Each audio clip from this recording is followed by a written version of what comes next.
আসসালামু আলাইকুম ভিউয়ার্স, কেমন আছেন? 2 দিন থেকে বৃষ্টি হচ্ছে, আর বৃষ্টি হচ্ছে মানে খিচুড়ির বায়না আমার শ্বশুর এবং আমার ছেলের।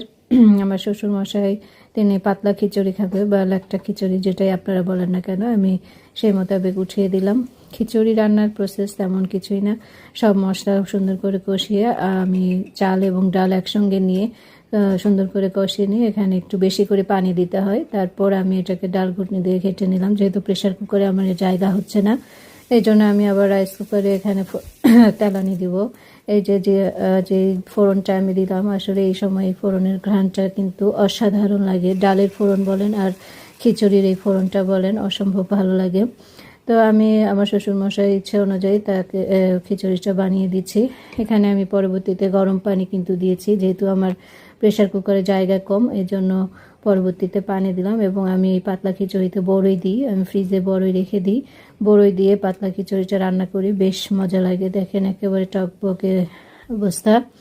এই খিচুড়ি রান্না করতে লাগলে প্রচুর ভয় লাগে এবং চিটকে পড়ে, হাতে ফোসকা পড়ে, খুবই মানে একটা রিস্ক ব্যাপার হয়ে যায়।